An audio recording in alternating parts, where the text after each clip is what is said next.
Harley-Davidson recently gave us some details on the new CVO, Street Glide, and Road Glide, and we know these new motorcycles will debut at the 120th anniversary celebration in Milwaukee in July. Since the CVO announcement, I've really been thinking a lot about these new models and the new features. Inverted front forks, new rear suspension with Showa component, a 121 cubic inch variable valve timing engine with the new water cooling system, and of course, the new big screen infotainment center.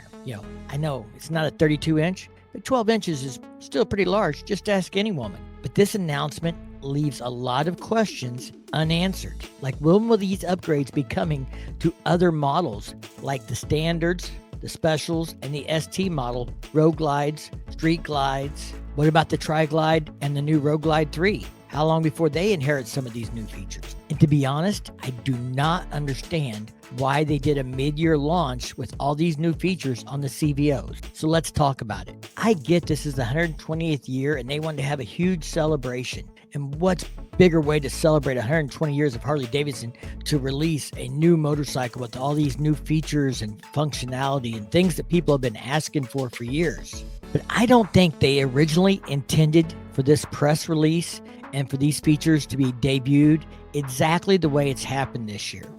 I don't think they wanted us to have all these details before the rally. Think about the timeline of events related to these new CVOs. First, we had leaked photos back in March, and then in late April, they did a press announcement letting us know that more information would be revealed in June.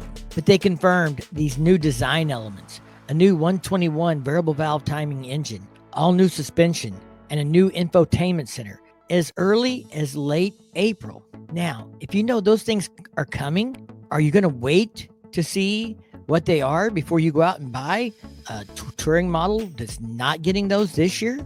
Now, when Harley's press announcement came out, the 121 variable valve timing engine and the new suspension with inverted front forks was no real big surprise because you could see all those things in the leaked photos. The new infotainment center, that was a little bit of a surprise, but it wasn't a total shocker. So now June rolls around and we get the press announcement with lots of photos and video and all the details. What we did get was a modern tank on a classic design of a fairing, gas tank, and saddlebags. So all of those components, including the side covers, have been redesigned, new contours. I think they're starting to grow on me already. I definitely think the styling lends itself to the performance bagger trend we've been seeing the last few years. I think a variable valve timing with 121 cubic inches, new water cooling system, 139 foot-pounds of torque is a big deal.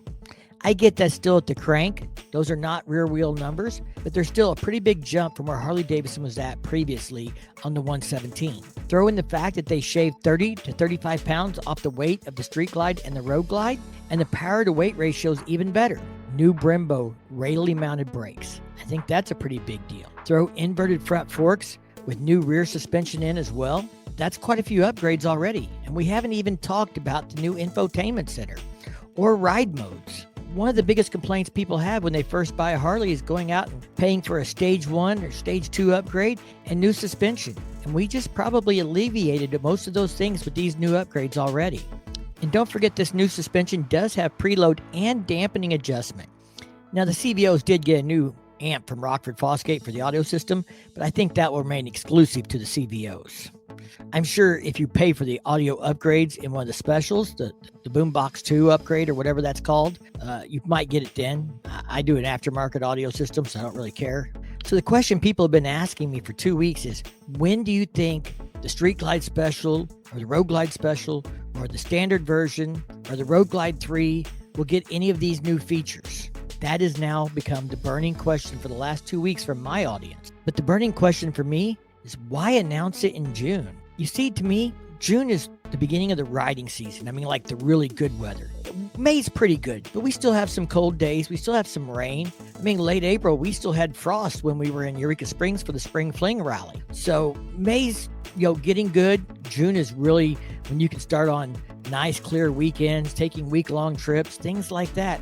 So here we are coming into the height of the riding season, and they've announced a bike that you can't buy till July, and then only if you're rich, because the base price is $42,000. And everybody who might have been thinking about buying a special this year or a standard are now on the fence. because they know these new upgrades are going to be coming. They just don't know when. I'm sure there are guys that need a bike this year. They're going to buy a bike this year. They'll probably just trade them in next year or the year after when these features roll down. And we're going to talk about that timeline and what I think it might be in just a minute. You know, with this 121 variable valve timing engine announced, I am sure there is some guy out there with a lowrider at 107 who's already asking himself, can I buy this 121 as a crate motor and slam it in my lowrider? That's a question that's unanswered as well. Does this motor fit any of the soft tail lines? Because the only thing they're talking about is touring bikes so far. Now, me personally, I'm a prime example of why letting the cat out of the bag this early in the riding season is a bad idea. I've got about 62,000 miles on my bike right now, but I'm putting 10 to 15,000 miles a year on it. So at the end of this season, I'm going to be 70,000. Into the next season, I'm going to be 80, 85, 90,000. Just depends on how things go and if I get to travel more for the channel. So I'm starting to think, am I going to need to get a new bike before next year? Or can I wait till the year after that? And then these CVOs are announced. And now I'm not thinking about, do I need it next year or the year after? I'm thinking about, can I wait till the 121 comes out?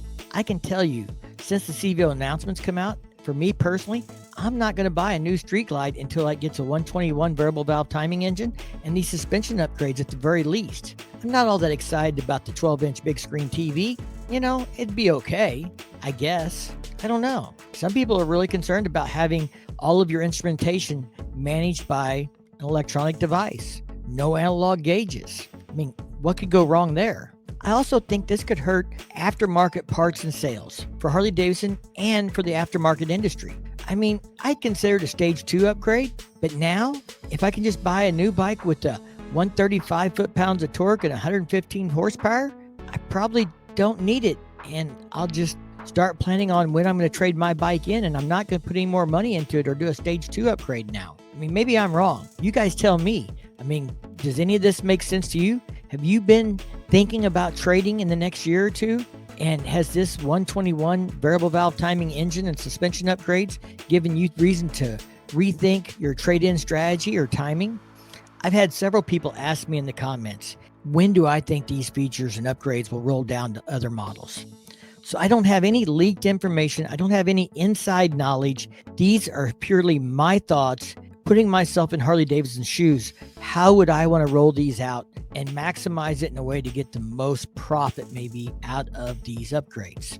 I think one problem with giving the upgrades to everybody next year is then you're going to piss off your CVO customers because they only had it for 6 months, maybe a year before everyone else. And then they got the same engine and the same suspension upgrades. So I think you do it in phases. And because these upgrades are really kind of geared toward that performance bagger market, I think the ST models make the most sense. If it was me, the way I would roll this out for 2024 is the ST models would get the 121 engine and the suspension upgrades.